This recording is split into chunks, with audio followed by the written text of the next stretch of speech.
Good evening, ladies and gentlemen. Welcome to the second House of European History Expert Talk in the context of our temporary exhibition, Fake for Real.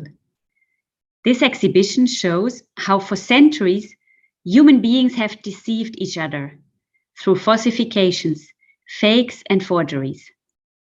Why is it that our brains are so easy to deceive? Is it because we just want to believe in certain things? Is it because we don't understand the functioning of our body and brain, of our thoughts and feelings, and of their interactions? Are we helplessly exposed to manipulations? Neuroplasticity is the ability of the brain to change and adapt to situations throughout a person's life. Through activation of the brain, neurons and synapses change. The brain is a sort of mirror of a person's experiences. Various books and videos promise us that we can rewire our brain, for example, to heal trauma or depression, to feel better and to lead a better life. But how much do others use this adaptability of our brains to make us do and think what they want? How much are we exposed to unconscious rewiring of our brains through publicity, media, or political actors? Are we manipulated into certain behaviors without knowing it? Are we helpless in front of manipulation? Do we think according to our free will? Or are our thoughts unconsciously formatted by framing, overconfidence, rapid emotional reactions, early childhood schemas, or other biases? More generally speaking, how much do we actually think the way we think we think? Thankfully, our Fake for Real exhibition shows many examples of debunking fakes and forgeries. This gives hope that the critical mind indeed does exist. To discuss all this with us and to answer your questions on this matter, we have the great pleasure to host Margriet Sitskoorn tonight. Margriet Sitskoorn is a full professor of clinical neuropsychology at Tilburg University in the Netherlands. She is the Health and Wellbeing Program Leader for Tilburg University's Impact Program. Her main scientific interest is in experience-based neuroplasticity. This research focuses on the potential to regulate and capitalize on neuroplasticity in the human brain using cognitive, environmental, and behavioral stimulation. She is the author of several bestsellers, and her work has been translated into various languages. After her talk, you are invited to ask questions and answers via the YouTube chat. This debate will be moderated by Guido Gerrichhauzen. Guido has worked as a museum educator for the Anne Frank House and is the lead educator for the Fake for Real temporary exhibition. Professor Sitskoorn, you have announced that you will explain to us how our brains can be updated in order to guard ourselves and be able to optimize our functioning in the present world. I'm extremely curious. Thank you for being here, and please hack our brains.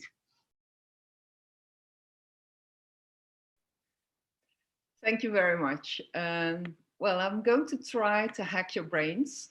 I only have 30 minutes and a lot to explain, but afterwards we'll have time for questions, so then I can tell you a bit more about it. So today I'm going to talk about brain hacking, and you have to realize that brain hacking has two definitions. We all know the definition of hacking with regard to hacking of computers, so more or less violating it and breaking in. But hacking, the original definition of hacking, is basically rewiring, have new connections, and that applies, of course, very well to the brain. Okay, I have to warn you first. Because this lecture will not be me just 30 minutes talking, it will also consist of you experiencing. And maybe you will feel resistance. But if you feel resistance, then please keep in mind that the truth will set you free, but first it will piss you off. So having said that, I like to begin with a quote from the book Hessenheck. And that's this quote. It says that we live under the impression that we recognize the truth, that our feelings, thoughts, and actions are based on reality, that our actions serve our well-being. but I have to disappoint you all because this is an illusion. And I'll explain to you why. Let's investigate this, and let's start with some math. I know you're all by yourself behind your computer. This is much more fun when we would all be together, but that's not the case right now, so we have to deal with these circumstances. But please join this. Don't be shy. We don't hear you, so you can also give wrong answers. But I want you to experience this because you will learn much better what I try to explain to you if you join along. So I'm going to show you some math problems, very easy ones, don't be afraid. And I want you to say out loud the answer to the problem. Here we go. 3 times 5 is 15, good. 40 times 10, yes, 400. 99 minus 40, okay, very good. Jean earns 3,100 euros a month and Miriam 3,500. How much do they earn together? Okay, 6,600, very well. A baseball and a bat together cost $1.10. The bat costs $1 more than the ball. How much does the ball cost? Okay, that seemed easy maybe, but most of you will have said 10 cents, and that is wrong. And we can explain it very easily. If the ball costs 10 cents and the bat $1, then the bet is set 90 cents more, not $1 more, as I asked you. So what is the right answer? The right answer is 5 cents. If the ball costs 5 cents and the bat $1 more than the bat, then the ball, then the bet is $1.05, and together they cost $1.10. So why most of you said 10 cents?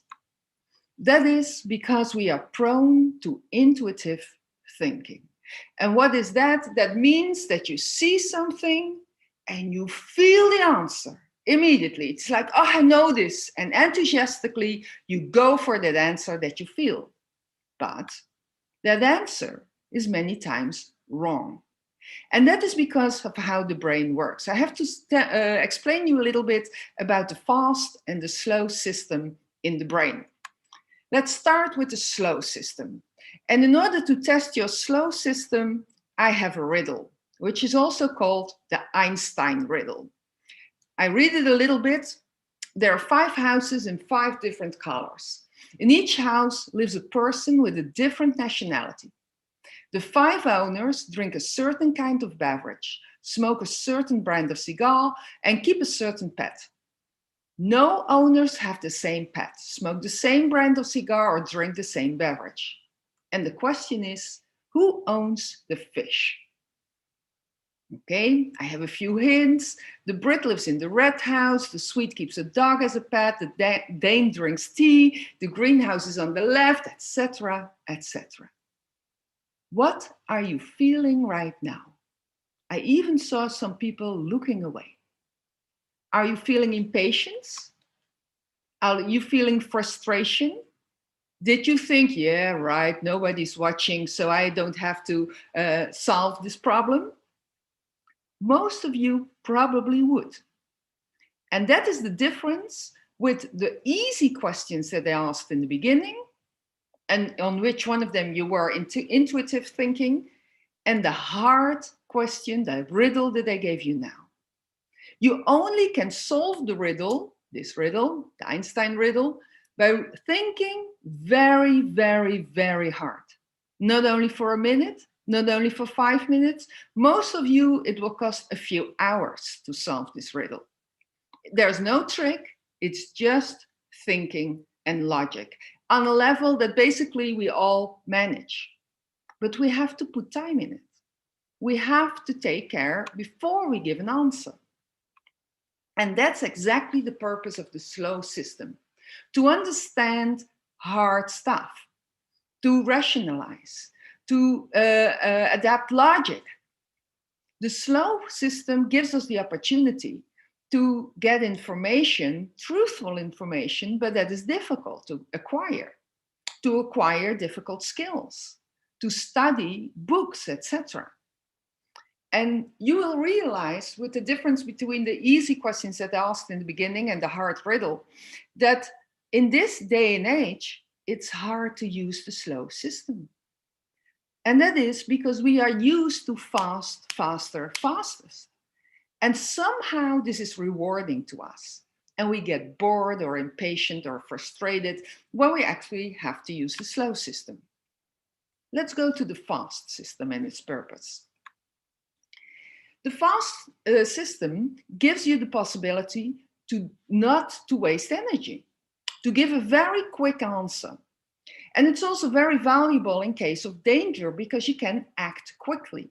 So we have these two systems, the slow system and the fast system in the brain. And the fast system allows you to spare energy and to act quickly. But there is danger in the fast system. And I will show you a little clip that immediately shows you the danger of the fast system. Here is the clip.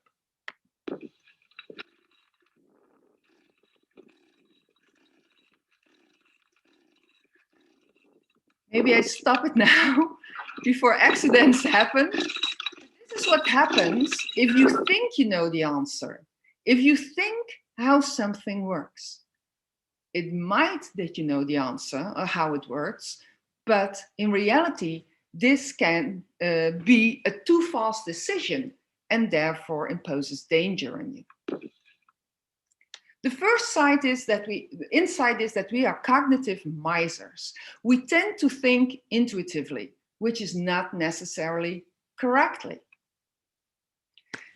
Let's do another test to experience how the manner in which information is provided can influence your perception, your feelings, and your thoughts. Look at this picture. And what do you see? You probably see a handsome woman. Well, let's turn the picture around. This is actually what you were looking at, but upside down. But why did you see this? Why did the brain give you signals that actually you are looking at an attractive woman? That is because the fast system immediately recognized some important features in her face, and that is the eyes and the mouth. If you look very carefully, you see that upside down, the eyes and the mouth are standing in the correct direction. But if you turn around, then the eyes and the mouth are standing upside down. So again, we see that the brain very quickly reacts to what it thinks that is true, to what it thinks that it knows. The second insight is how information is provided influences your perception and enables manipulation. But how is this possible? Well, this is possible because the brain processes information in a standard manner. And this standard, which is an evolutionary old way of information processing, is not adapted yet to the way in which information is provided these days. This gives us a third insight. We don't perceive reality the way it is, but the way we feel or think that it is. I'll show you a clip and I want you to look. The clip is about a car, if the car suits you, if you like it. To test just how much attention the attention-stealing design of the new Skoda Fabia actually steals, we left one parked on this ordinary road in West London. We wanted to see if its sharp crystalline shapes, bold lines, and lower, wider profile would attract the desired level of attention. Will the 17-inch black alloy wheels stop passers-by in their tracks? Will the angular headlights attract the attention of other road users? Will a crowd gather to check out its fresh, sporty look? Well, not quite. But did the attention-stealing design distract you from noticing that the entire street has been changing right before your very eyes? Don't believe us? Have another look. Did you spot the van changing to a taxi? How about the scooter changing to a pair of bicycles? Or the lady holding a pig? Let alone the fact that the entire street is now completely different. Didn't think so. So what happened here? It happened right before your eyes. You were paying attention to something that I directed your attention to. And basically I could change everything in your field of view. Everything changed. The whole street, all the persons in it. There was even a naked lady walking through the street, right? So what does this learn us? It learns us that we don't perceive the world as it is. We can be fooled very easily. So I urge you to be in control of your own attention, because if you're not, somebody else will take control of it. And if somebody can grab your attention, they can determine what you see, what you feel, what you think, what you believe is true, and how you will act. So be aware of misdirection. Be aware of people that guide your attention to things that you don't want to be guided to. And this basically happens all day long, for example, with your mobile phone, who is making sounds or making movement at the strangest times of the day, and your attention immediately is directed towards your phone, no matter what you are doing. So it's an illusion that we control our own attention. Most of the time, our attention is controlled. The fourth insight. Our attention determines what we perceive and what we don't perceive. Attention is considered as the new gold. It is priceless because it basically determines how your brain is wired and what you will perceive, and therefore what you will think is true or not. Then there is something else. Everything that provides emotional information, of information that's triggering our pain and pleasure system, is very powerful. Our attention will directly be directed to it. Here you see a schematic picture of the brain, and you look inside the brain and you see blue dots and red dots, and the blue dots on the right-hand side actually portray the pleasure system. And this system is an evolutionary, very, very old system. This system basically makes people do what they have to do to survive. And how does it work? Well, as soon as this system is confronted with information that portrays information about food, or about drink, or about things, or about friendship, or love, or sex, basically everything that we need to do to survive, then this system is triggered, and this system tells you, you have to react now. Come on, it's important. It's important for survival, react now. And what happens? This system keeps you doing stuff immediately when maybe you don't even want to do it. Especially in these days, this system has a lot of power, even though it's an old system, because this system is triggered hundreds of times a day. It was developed in times when everything was scarce, but these days, at least in the part of the world where we live in, most things are plentiful. We can eat and drink all day long. We can buy and have sex 24 hours a day because of the internet. And all the time this system is triggered and is telling you, come on, do it, do it, do it. It grabs your attention. So as soon as there is information that is triggering the system, you're lost a little bit, right? It's a very easy way to manipulate the brain. The other system, the pain system, is a system that is not only activated when you have physical pain, for example, when you burn your hand, it's also activated by social pain, when you are excluded or discriminated against or treated unfairly. So as soon as there is information that basically is showing you that you will be treated unfairly or be excluded from the group, this system will be triggered, and immediately you are warned and will have to adapt your behavior. That's what you think. So be aware when you are provided with information that has a strong emotional content, or that actually immediately triggers the pleasure system or the pain system. The fifth insight. What we feel, think, and do is determined by what grabs our attention, what feels good, and what triggers emotion. Now let's explore a little bit what determines your truth. And I deliberately say your truth because we all think that we know the truth, right? That's also part of the problems of polarization these days, of course. Well, what determines your truth is not only because of the information that you are experiencing, right? Most people think that the information that they get is the true information, and that determines what they think and what they believe is the truth. But your ego also plays a huge part into this. When you receive information that is in accordance with what you think of yourself, then immediately you're open to this information. When the information, for example, boosts your status or your security, or boosts all the things that you like in life, well, then you're very open to it and you're willing to receive that information as the truth. However, if you receive information that is not in line with what you already think and how you think about yourself, then something comes into place that is ego defense. And ego defense is very easily recognized. First, start to recognize it within yourself. You recognize it when you start to sit like this, when you think, well, I feel offended, or she's not a good professor, or this person, I know a lot of dirty details about this person, so we do not have to listen to them, etc., etc. Many times you use something what we call moral licensing.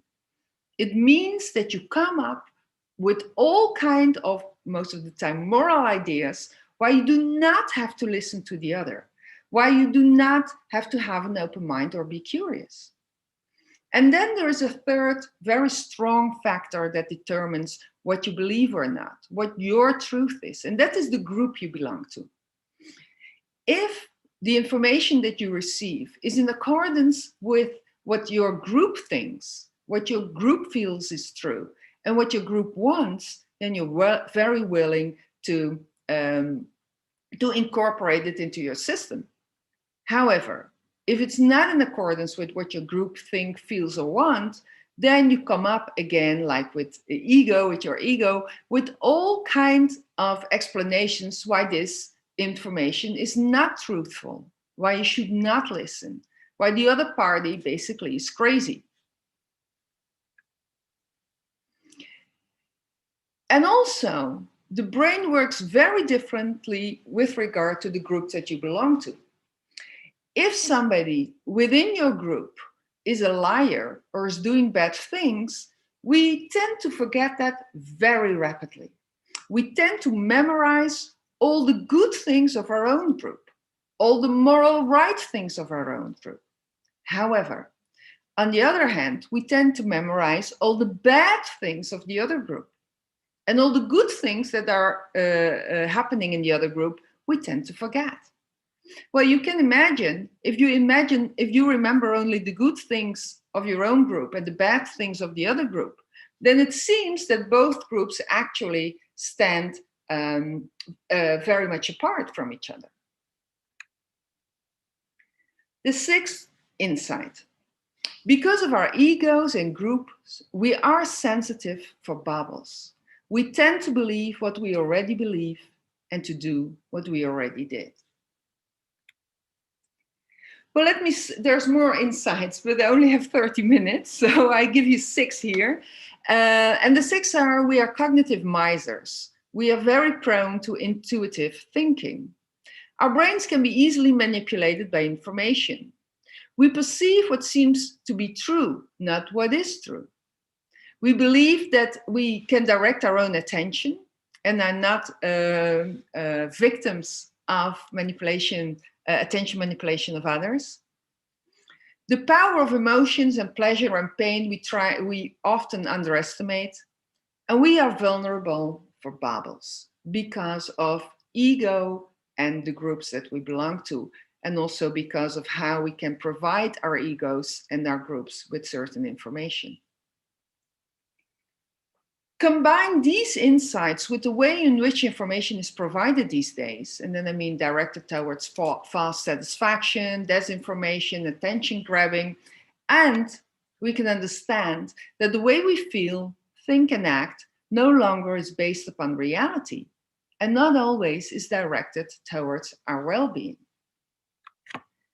And then we come back to the quote that I started with. We live under the impression that we recognize the truth, that our feelings, thoughts, and actions are based on reality, that our actions serve our well-being. But I have to disappoint you, and I hope you understand now why. Because this is all an illusion. And you can imagine that this causes problems. Problems at individual and at global level. And there's not enough time to go into it. It's a whole lecture on itself. But the problems are problems like stress, because what we feel and think no longer is in accordance with reality. Problems of this day and age post-truth. We believe that what we believe is the truth, and that there is not an actual truth, but that opinions and believing is as valuable as what is actually the truth or going on. It can lead to addiction, to fears, to polarization, to wars, and much, much more. So what to do? Well, let me explain that to you I have 4 minutes left. There's 3 things that are important, at least for this lecture. First, we have to understand the underlying mechanisms and causes of why we don't see and feel and think and act on reality. And of course, the insights that I just explained to you are some of the underlying mechanisms and causes. The second thing is that we have to develop new skills, and that we have to develop new information processing mechanisms. Our brain developed over a very, very, very long period of time. And it developed in such a way that it could handle the way that information was always provided to us. But lately, this information provision system has changed rapidly. More than ever, we can have a lot of information, but also more than ever, we can just keep feeding our brain with the same information that already is in line with everything that we think and feel, and what our group thinks and feels. So we have to develop new skills in information processing. And Constanze already said it. Because of neuroplasticity of the brain, we can do that. What does neuroplasticity mean? Neuroplasticity means that the brain constantly is able to adapt to changing situations. But be aware, this is more difficult than it sounds, because neuroplasticity in itself is not negative or positive. The way your brain develops depends on the information that you provide it with. So if you can provide it constantly with information that just exists in your bubble, then that's how your brain will develop. That's also why we need to change or to develop new skills. Skills like being able to falsify information. Now our brains are directed mostly to verification. We look for information that verifies what we already think and know. And we actually should look for information that falsifies it. We have to be more open-minded, more curious. We have to train slow thinking instead of fast thinking. Now we are more and more training our diverted attention and fast information processing, short clips. Sometimes people even said to me, yeah, we only can have a presentation of 10 minutes because the attention span of the audience is no longer than that. And then I always reply, well, then first we have to do something else, attention training.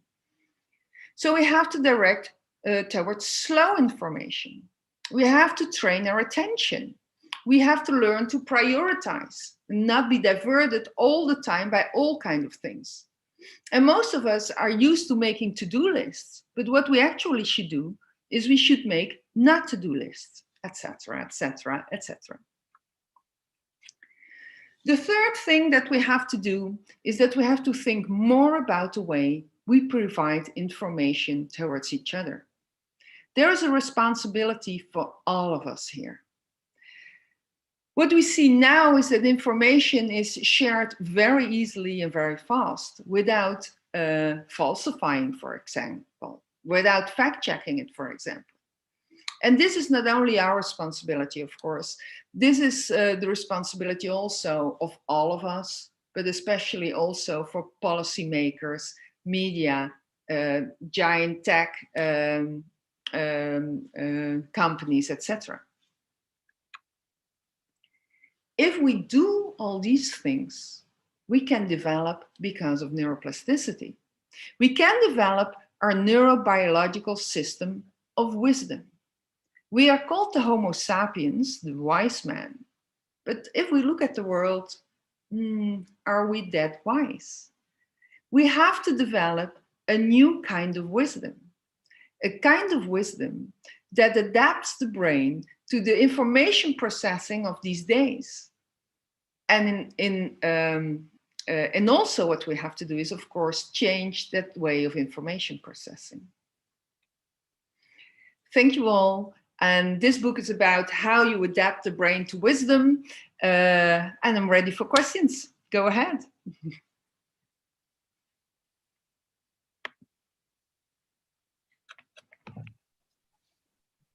Thank you, Margriet, for this interesting and inspiring talk. And also for testing and updating our brains at the start of the talk. And was happy to participate at the start and also try to, of course, my own brain. But also I must admit, though, that I, at the start, was a bit nervous to moderate today, because it was like, what will happen with my brain today? Is it really going to be hacked? And what happens afterwards? But of course, I also read your book, Hack Your Brain or Update Your Brain, translated from Dutch. And also in your book, you state, and also in your book, it's full of examples and mechanisms that you also briefly explained in this talk. But also you refer that it's for us as human beings, it's really difficult to deal with the truth, and also what is the truth. And also with these different examples that you gave, now examples for in this talk too. But also in relation to this, it gives us an unpleasant feeling. It makes us uncomfortable. And you also write this in your book, and you also started with this actually in today's talk. Also maybe because we have immediately the impression to deny it, or maybe later also, well, what is actually the truth, and also actually find an easy way out. So we don't really want to deal with all of this matters. So maybe in this sense, I may also maybe say that we're kind of lazy, or our brain is lazy. So also to, in a nutshell again, that you also maybe can give us some more insights in detail. What makes us do this, or why is our brain actually so lazy in getting all of this information? Yes. Well, our brain is actually a small organ, right? If you look at the whole body, then the brain is a small organ, and it has to do everything. It has to think, it has to process information, it has to make acting possible, it has to memorize, it has to do so many things. And it only has a limited amount of energy. The brain is running on energy, as we all are, and this amount is limited. And because it has to do so much, it has to be very careful with how it uses this energy. And that is why it's lazy, or why it's fast sometimes. So we can actually spare energy, and we can make quick decisions. And because that's also very important nowadays, or a long time ago, when we lived wherever we lived, there were wild animals, there were snakes, and as soon as you saw one, you have to run or to jump. So the system must be able to process information fast. Also these days, if you cross a busy street, for example. So there are two main reasons why you might say that the brain is not constantly processing all information, because basically you would be exhausted very fast. So the brain is very good at inhibition of information. I don't know, for example, if you put attention to the plant behind me, you could count the leaves, right? But that would be very irrelevant with the topic of today. But now I already turned your attention towards this. So some people already started counting, I guess. That's how easy it is to manipulate. But, well, those are the main reasons. We cannot process all information all the time because we basically have no capacity and no energy for it. Thank you. So again, also to our audience, we invite them also to ask questions to you after this talk. Of course, we already got some questions beforehand from people. And also again about this laziness of our brain, or maybe us as lazy beings. How can we actually change this, and how can we adapt this? Because maybe also we know this feeling on a Sunday evening or on a rainy Sunday afternoon, we maybe go binge watching on Netflix. But what else kind of things should we do with our brain to actually equip us better and to avoid these things that you said, also referring to this slow thinking process, for instance? Well, first of all, you have to realize that this talk is not about other people, but it's about you, right? And I don't mean you, Guido, I mean all of you, including myself. So the few insights that I try to explain today apply to all of us. So if you think that you actually are very good at directing your own attention, then, well, most of the time you are wrong. It's very easy to manipulate you by regulating your attention. So the first thing is realize that your brain is vulnerable to manipulation and wrong information processing and all the other things that I told in the start. The second thing that you should know is that, well, your brain is plastic. You can change your brain. It is not that what you sometimes hear, oh, I was born this way, I can never change, or my father was this way, so I am this way. That is not true. You can change your brain. And basically you have to. It's the most powerful thing to survive, right? You have to adapt sometimes. Something else that you need to learn to recognize is out of comfort zone reactions. The moment that you feel resistance, that you feel out of comfort zone reactions, it's actually a good thing. Most people see that as a negative thing, as negative feelings, and bothers them, and then suddenly they don't want to do things anymore. But actually it's a good thing because it warns you, it gives you a cue that you are on the brink of learning something. There is no learning without out of comfort zone reactions. Everything that you already know is inside your comfort zone. You already know it. So it's a good thing. So when you recognize those reactions, take a moment, take a deep breath, and think, okay, this is an opportunity to learn, right? And what you also should realize, it's not a quick fix. There is no quick fix to adapting the brain to this new era of information provision that we have. It's a slow process. And what we need to do, and of course I can give a whole talk about this, but again, I only have a few minutes. What you need to do is develop a part of the brain that's called the prefrontal lobe. And the prefrontal lobe is a part that is behind your forehead and behind your eye sockets. And this part of the brain is related to success in the broad sense. It's related to achieving your goals, make wise decisions, bring up your children well, make healthy decisions. So that's a part of the brain, the prefrontal lobe, that is what we call related to executive skills. Skills that make you help to make the right decisions. And there's a lot of things you can do. So you have to go for slow information processing. You have to direct your attention, learn to direct your attention again. But also other things are important, like sleep enough. We underestimate the power of sleeping. Sleeping is very good for the neuroplasticity of your brain, but it also helps to regenerate, it helps to memorize things better, and it helps to be stronger than your emotions. We also have to move enough, right? We have to do sports, and we do not have to run marathons all the time. If you want that, then be my guest.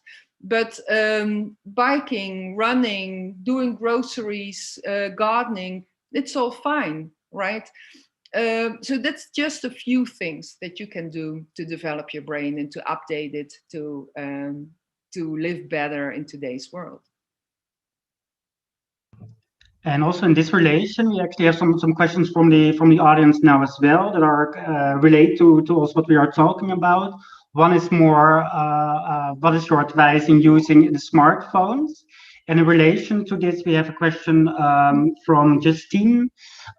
She's also wondering what kind of other tips would you have to increase our attention span? So it refers, of course, to the slow thinking you were talking about, but what can we do to really be more focused and to increase our attention span, and then the information that is around us or getting towards us to process this better than we actually do before? It's also, of course, with the film clip that you probably showed to us. So yeah, what kind of things can we do there, or what to improve our brain? Yes, well, the first question with regard to your mobile phone. Ask yourself a question: who's in charge, my phone or me? And don't use moral licensing here. Don't fall into the trap of ego defense. For most people, the answer is very clear: the mobile phone is in charge, right? Most people feel very uncomfortable if they don't have their mobile phone at hand. And there was some research that shows that people in our modern world at least look at their phone 200 times a day. That means that 200 times a day, your attention is directed towards something else than your children, your work, the nice weather, or the rain, more appropriately at the moment. But so realize that. Also realize that every time that your attention is diverted to your mobile phone, that it will take time to get fully into the thing that you were doing again. So it's not only the time that you watch your phone, it's also the time that you have to, that is necessary to be fully concentrated again on what you were doing. And what we know is that basically this is a lot of stress for the brain. If you look at your phone constantly, if you are diverted by your phone constantly, it's stressful for the brain, because the phone has a secret in it. The phone tells you that it can always be important, always, right? You never know until you watch. You never know, is it important or not? So that is kind of stressful for the brain. It's like the lottery, right? You can win, but most of the time you don't. And that's also with your phone. It might be interesting, but also it might not. And that keeps you, it keeps you hooked on it. So try to regulate your behavior with regard to your telephone. This not only applies to your children and to young people, it applies to us all again. So tell yourself to check this or that only on those in those time frames when you really have to acquire important information or do a difficult task. Then put your phone away, not only on silent, but put it away. I always say, like, I work together with neurosurgeons at Elisabeth II Stede Hospital in Tilburg, and I never saw them remove a tumor in a patient and checking their phone in the meantime, right? It doesn't work. It doesn't work for them, doesn't work for us. So when something is important, put your phone away, right? And it's possible. You can be without your phone for a few hours. Then the second question with regard to training of your attention, there's a few things how you can train your attention. There's a lot of work done on meditation, and I have piles of scientific articles on meditation. And basically what is shown that meditation is very good attention training. And do it every day. And there is like attention training for everyone, right? If Om Mani Padme Hum is not your kind of training, then there is visual training, there is breath, how to breathe training. There's all kinds of attention training. So there is one for everybody. And you can also do it in sports, for example. I'm fencing, right? And in fencing, that's also very good attention training. So you can come up with all kinds of things, but what you have to do is you have to do it on a regular basis. Again, there's no quick fix here. I do it for myself at least 10 minutes a day. Most of the time I start my day with attention training. And it really helps for a lot of things. Yeah. Thank you, Margriet. So we are getting more questions, or you are getting more questions from the audience. Also, still a little bit similar to the questions that you are answering now. I think also you mentioned in your talk today that many people have a to-do list and try to get to do this list done as quick as possible. And then you said, of course, it's actually better to have a not to-do list. I think one question relates to this from Sorisetta. I hope I pronounced this correctly. With this to-do list, how do we then actually think about multitasking? Well, multitasking hardly exists. We think that it exists. Okay, everybody in front of the screen, I want to do this thing with you. I want you, if you are right-handed, you do it with your right hand. If you're left-handed, you do it with your left hand. I want you to draw a 9 in the air, right? First do it with your right hand. A 9, very easy. Now put both feet on the ground. And what I want you, if you're right-handed, you do it with your right leg. If you're left-handed, you do it with your left leg. I want you to draw clockwise circles in the air with your leg, with your feet. Right? Do that. Very easy task, right? Everybody can do this. At least most people can do this. Now do them together. Draw the 9 in the air and draw the clockwise circle with your foot. There you have multitasking. What is happening? You make mistakes. And if you want to do it right, and this is possible for tasks that are connected, for example, if you play piano with 2 hands, right, and they both have to have a different rhythm, for example. So if the tasks are connected, you can learn it. But most of the time we are multitasking with tasks that are not connected. So we are writing a report while checking our phone, for example. And then it means that you make more mistakes, the quality of your work will be poor, and it also, in the end, it will take more time than doing 2 tasks in a row instead of doing them together.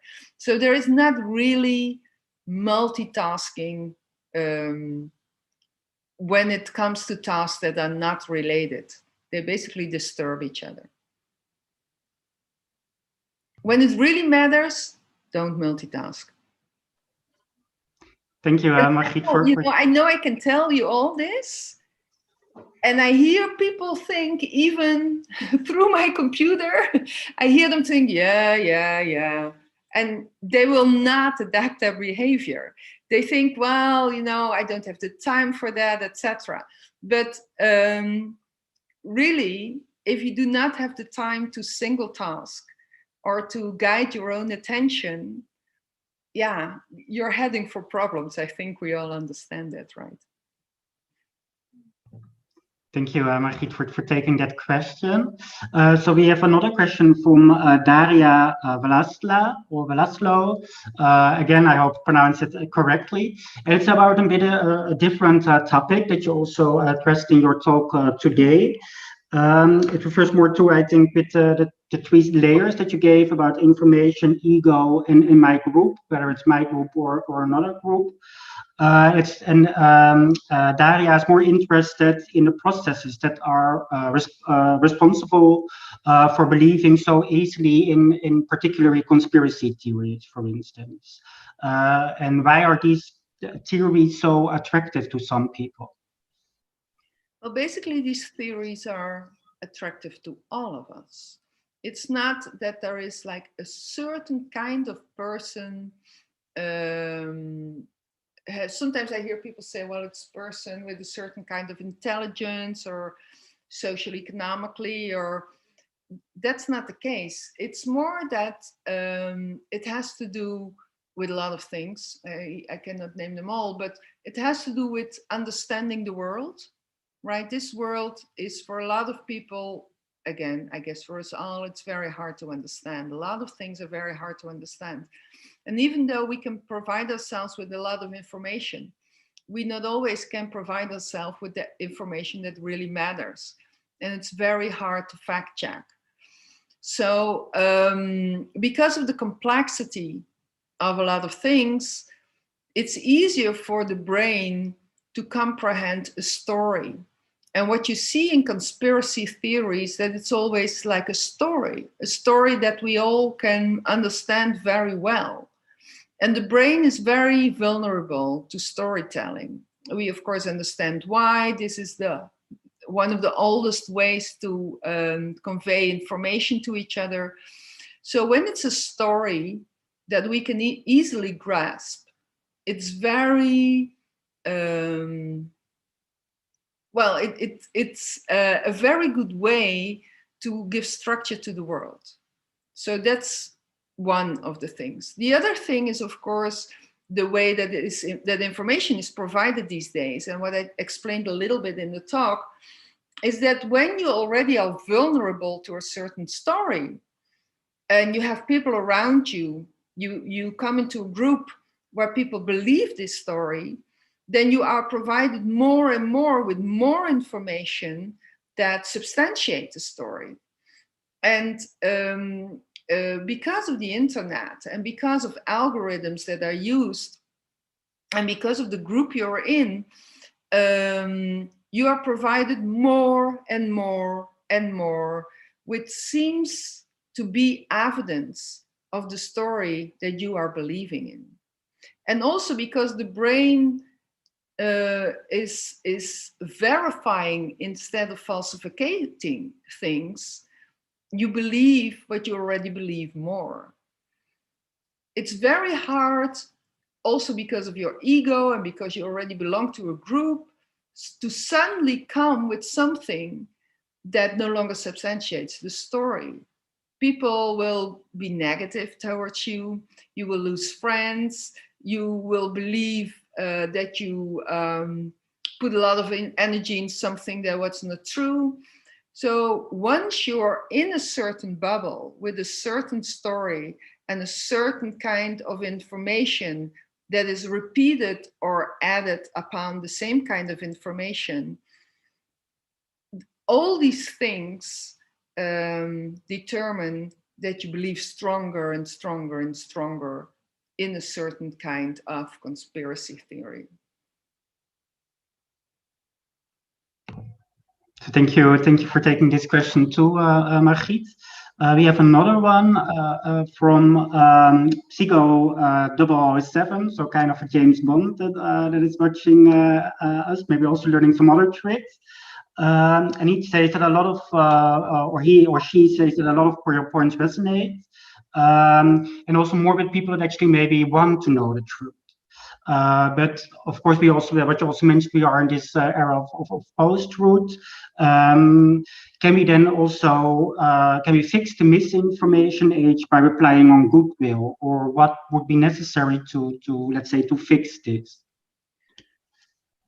Well, there is a lot necessary. At the end of the talk, I was talking about three things, right? That we first have to have insight in how this process is working. We have to develop new skills. People are talking about 21st century skills, but according to me, we need more skills and that are described in the 21st century skills. And the third thing is we have a responsibility for how people acquire information or are able to acquire information. I think that the algorithms, for example, that are used these days to provide you with more of the same, that once you have an interest in something, then more and more you get the same information. Actually, maybe we should start changing that and help people in the process of falsifying instead of verifying. And for example, in the Netherlands, we had elections and there was a group of people that made it digitally possible for people who had different political views to discuss with each other. And that is very, very helpful. That is a very good strategy against polarization, for example. And I think we have to put more effort in initiatives like this, because if we don't, then our lazy brains and all the things that I was explaining, and of course in the book there's way more, will take over. Because I also explained that neuroplasticity has no direction. It's not good or bad in itself. So we can choose now to develop in the post-truth direction and get more lazy and get better in diverted attention and fast information processing.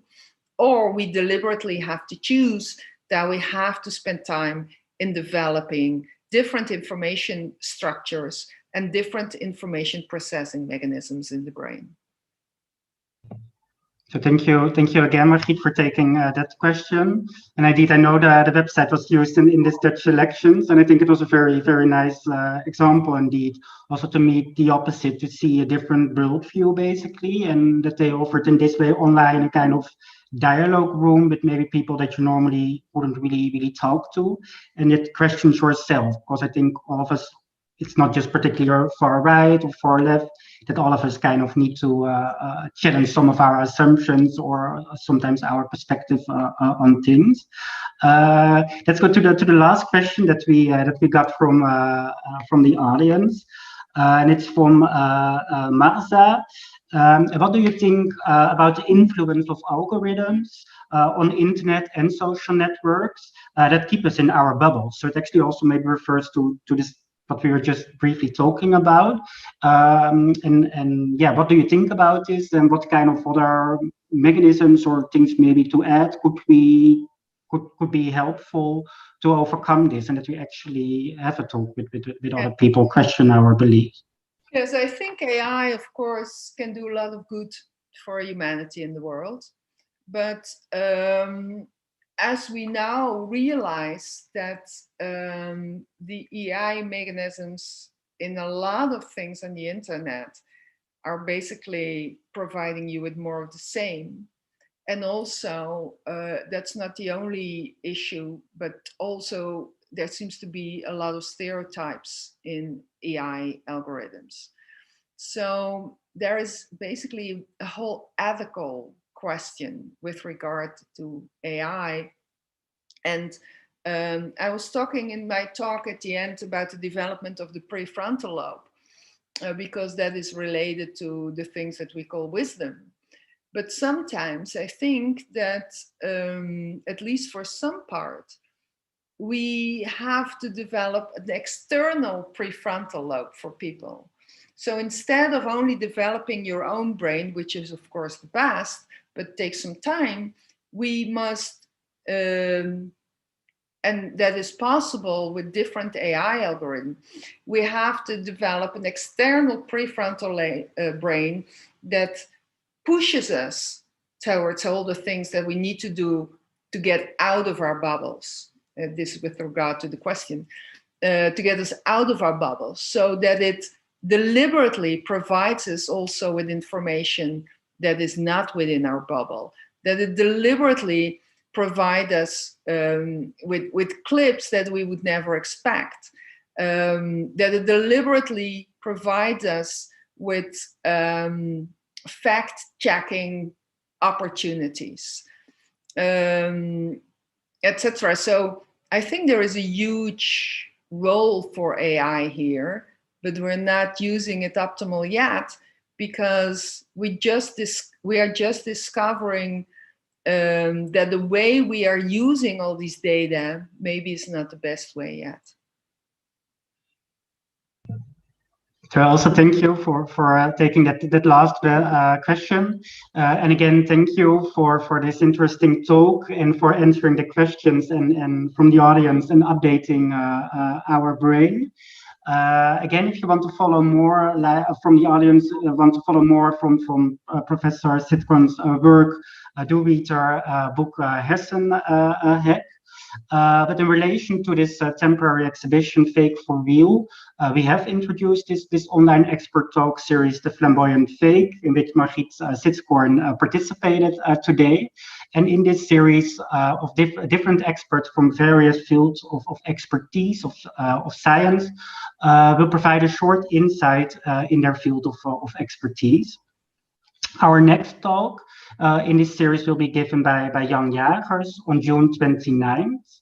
And together with Jan Jagers, we will explore how technology can help fact-checking in, for instance, the political arena. Do politicians speak the truth, or do they simply sometimes tell lies? And with the tool FactRank, this can be fact-checked.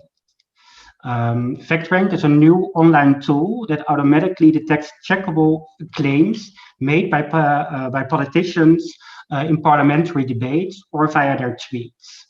And therefore, it enables fact-checkers to work much faster. It scans a text and identifies the sentences that are factual and relevant. That is to say, do they really contain a fact? So if you don't want to miss this talk or any other online event we organize, please make sure to subscribe to our YouTube channel by clicking on subscribe, or follow any of other social media accounts. And of course, if you live close to Brussels, then of course you have the possibility to visit our museum and our beautiful and wonderful temporary exhibition, Fake for Real. Because even during COVID times, we are open from Friday to Sunday. So again, a big thank you to you, Margriet Sitskoorn, for being with us today.